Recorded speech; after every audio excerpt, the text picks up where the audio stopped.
And good morning mga boss. Ngayon, balik na ulit tayo dun sa nagpasingit ng tile sa atin. Siguro na andun na yung kasama natin, nagbibistay na para makapagsimula na kaagad. Tama na natin. Ayun mga boss, nandito na tayo. Ayun na yung nailagay natin kahapon.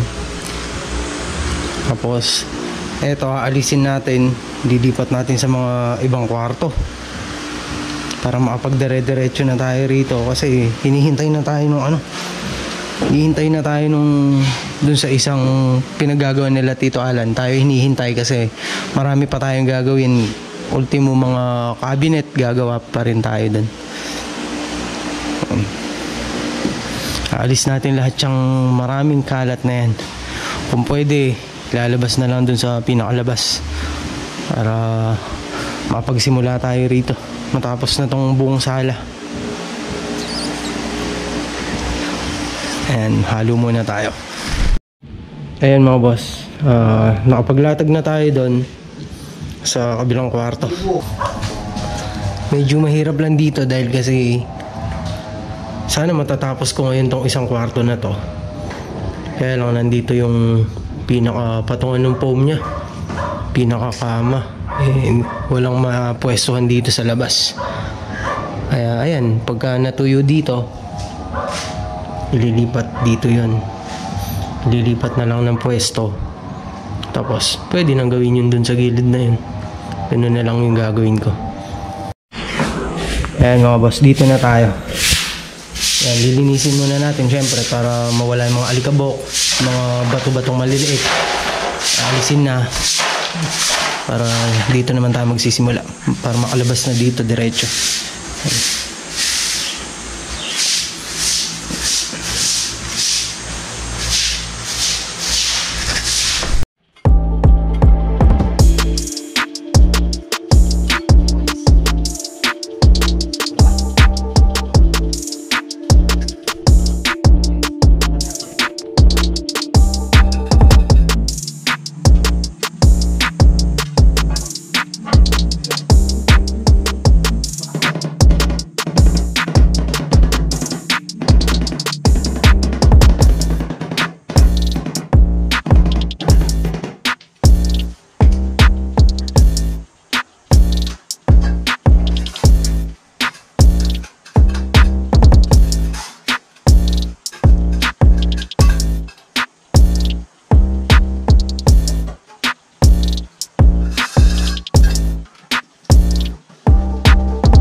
Ayan mga boss, tapos na rito gawin. Ayan, i-grout na lang yan. Tapos yung pinaka na to, ililipat dito sa side na yan para magawa natin yung kabilang side. Ayan o. Ayan mga boss, malapit na tayo matapos dito sa isang kwarto para makalipat na tayo dito sa may pinakasala. Medyo mahirap nga lang magtrabaho kasi medyo limitado yung galaw mo. Dahil nga, ayan, nandito yung mga pinakakama niya. Hindi naman mailabas doon dahil puno na rin doon.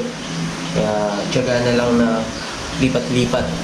Pagka pwede ng tapakan, yun, nilalagay namin doon yung isang ilalagay dito para magawa yung dito sa side na to.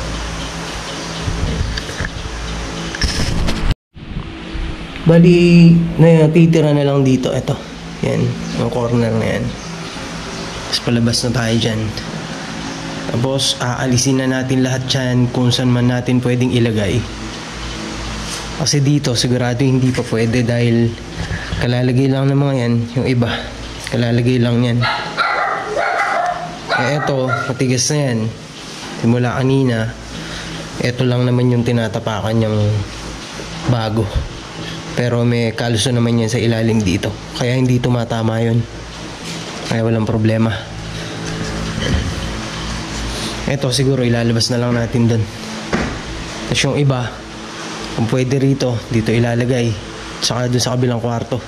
Total wala naman yung may-ari. Dun sa bahay nila, dun sila natutulog muna. Kasi ayun nga, may nagtatrabaho rito.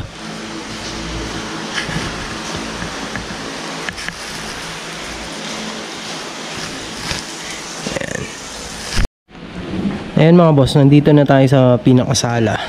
Ayan, natapos na rin natin yung isang kwarto.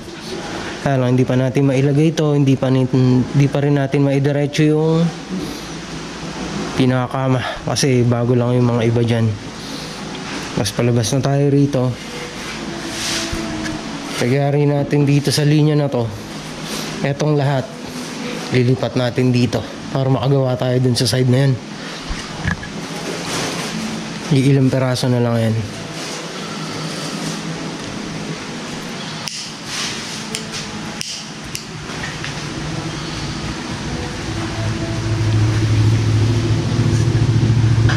Ito yung pinakamakapal niya, mortal. Ayan. Yung baba na to. Ayan, ito yung pinakamababa niyang lugar. Etong gitna ng sala.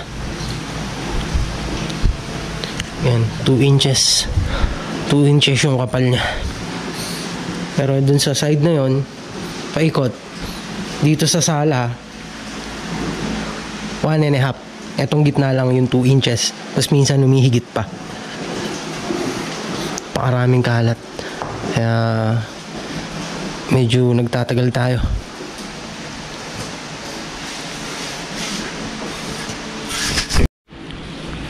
Ayan mga boss, hanggang dito na lang muna niyan tayo. Kasi papatuin muna. Kasi itong mga gamit na to, ililipat dito para magawa na yung side na to. Siguro isa't kalahati na lang na tiles. Close na yun dito gawin. Tapos yun na lang. Yun na lang natitira. Tapos yung dito sa tinatapakan natin na yan, siguro ayan tapusin ng bukas. Yan, tatapusin na natin bukas lahat to. Except lang yung sa terrace. Siguro may matitira kahit paano sa terrace. Medyo matagal lang yung pagpuputol. Kung sanang yung kasama natin is marunong din magputol, kahit paano bibilis pa tayo ng konti. Kaya lang, syempre bago pa lang siya nating nakasama, kaya hindi pa siya marunong magtabas ng tiles. Ayan, dito tapos na. Yan, ilagay na rin natin yung pinto.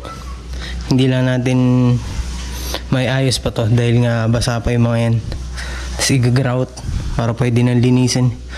Tapos pintura na, bahala na sila dyan. Kasi hindi naman tayo yung kausap sa pintura. May pinaka-pintor talaga siya. Ito, tsaka yun. Ayan, tapos na, konti na lang. Sa ilabas na rin namin gamit dito. Ito na lang ilalagay dyan. Tapos yun. Tapos kinakausap din nila ako. Kinakausap ako ng may-ari na magdadagdag daw siya ng ilaw tsaka mga outlet. Kasi yung pagka wiring nito, kulang-kulang yung mga ilaw tsaka outlet niya. Dito sa buong sala na to, iisa lang yung outlet niya. Yun lang, yung nakatago na yun. Nakatago pa siya. Tapos yung ilaw niya, eto lang, pinaka-center lang. Dapat meron to dito, tsaka dun sa kusina niya, tsaka dun sa papasok dun sa may CR. Yan, dapat meron din siya dun. Kaya pag gabi daw, medyo madilim. Kasi eto nga lang yung ilaw niya. Kaya magdadagdag din daw siya ng ilaw tsaka ng outlet. Tingnan natin pagka... Kasi kailangan ko nang matapos to. Marami pa tayong gagawin dun sa ginagawa nila Tito Alan. Maglalagay tayo ng mga design. Maraming design na pinapalagay dun. Mga wall cladding, maglalagay tayo dun. Ayan, sige. Bukas na lang. Pupuntahan muna natin sila Tito Alan ulit ngayon. Titingnan natin yung mga natapos ngayong araw. Ayan. Konti na lang. Yung bali, yung sulok na lang na yun. Tsaka yun dun. Tapos etong palabas. Uhuli na natin yun dun sa may, sa may harap. Pag nangyari na lahat dito, tsaka na natin gagawin yun dun. Sinalis muna natin yung pinto kasi may hirapan tayo maglagay dito. Pin light niya, ayan. Ayan. Ayan siya lahat.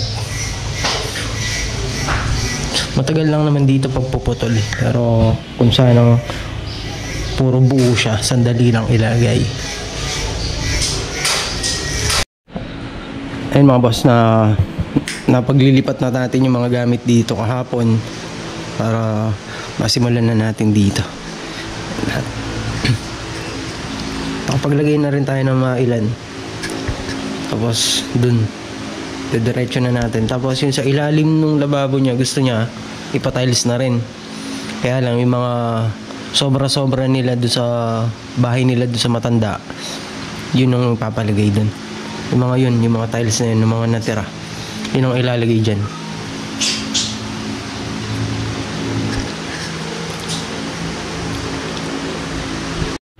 Ayun mga boss, natitira na lang dito sa pinaka na to, yung tabasin. Ayan. Yung pinaka matagal na lang na ginagawa ay mga maliliit na yan, puro tabasin siya, magpuputol-putol ka, tapos sasalpak mo. Mas maganda pa yung maglagay ka na ng buong tiles na maramihan, mabilis, pero pag putol-putol medyo matagal. Yun lang yung kaanuhan sa tiles.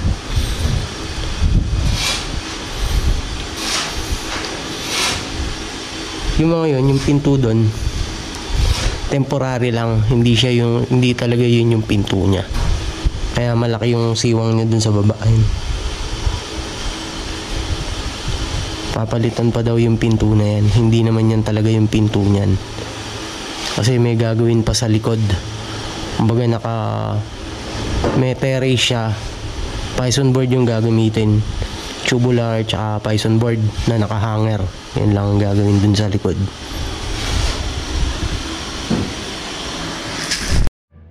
Ayan mga boss, nakatapos na rin tayo kahit paano.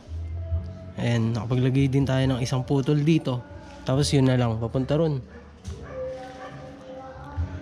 Ayan. Mga plastic lang yung mga nakalagay na yan ha. Ayan. Pagka natuyo na, yun, linis, tanggal lahat ng plastic, yung spacer tatanggalin na.